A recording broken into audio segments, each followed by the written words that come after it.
මේ මිනිස්සයාට ඇත්තටම මේක තේරෙන්නේ නැහනේ. ඉංග්‍රීසි වලින් කියමු.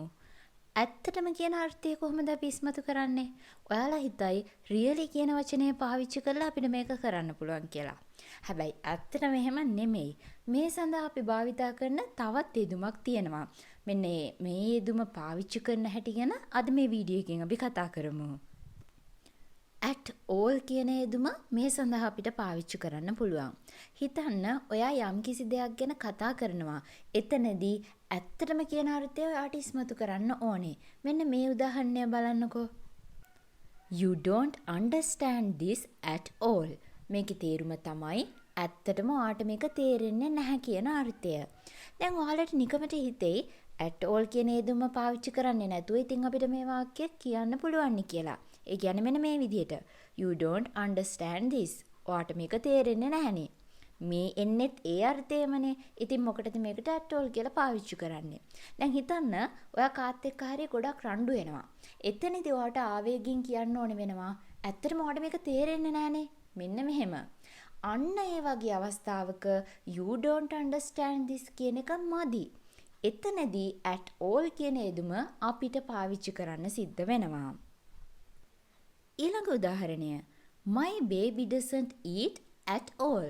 මගේ බබා ඇත්තටම කන්නේ නැහැනේ. මෙන්න පුංචි දරුවෝ ඉන්න අම්මලාට තියෙන ලොකු ප්‍රශ්නයක් ගැන තමයි අපි කතා කරන්නේ. පුංචි දරුවෙක් කෑම කන්නේ නැත්නම් අම්මා ඒක නිකන් සරලව කියන්නේ නෑනේ. බබා කන්නේ නෑ. ඔන්න ওই විදිහට කියන්නේ නෑනේ.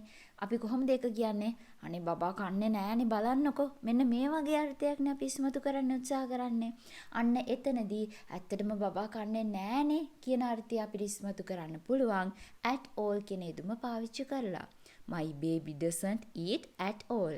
දැන් ඇයි අපි මෙතනට doesn't කියන යෙදුම පාවිච්චි කරේ? අන්න ඒක ගැන ඔයාලට අවබෝධයක් නැත්නම් ඔන්න viral beam එකේ simple present කියන lesson එක ඔයාලට බලන්න පුළුවන් මේ උඩ තියෙන link එක click කරලා.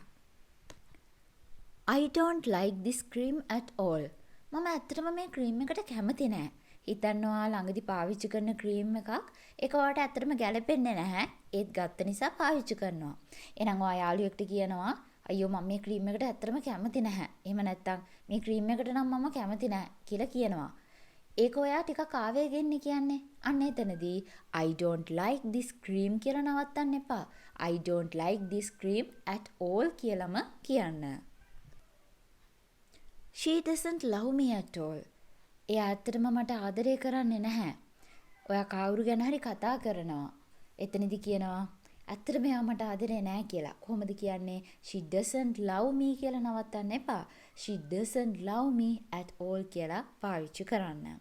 ඉතින් මේ වගේ පුංචි ග්‍රැමර් කොටස් හරියටම ඔයාලා ඉගෙන ගත්තොත් තමයි ඔයාලගේ ස්පෝකන් ඉංග්‍රීසි ඔයාලට පුළුවන් වෙන්නේ දියුණු කරගන්න. ඉතින් මේ වගේ පුංචි ග්‍රැමර් කොටස් ගොඩාක් අපේ viral beam YouTube channel එකේ උගන්වලා තියෙනවා. ඉතින් මේ වීඩියෝ එක හොඳයි කියලා ඔයාලට හිතෙනවා නම් ඔන්න like එකක් comment එකක් දාන්න අමතක කරන්න එපා. ඒ වගේම අපිව තාමත් subscribe කරලා නැත්නම් subscribe කරලා ඒ ළඟම තියෙන bell icon එක click කරොත් මම අලුතින් වීඩියෝ එකක් දාපු ගමන් ඔයාලට පුළුවන් ඒ වීඩියෝ එක බලන්න.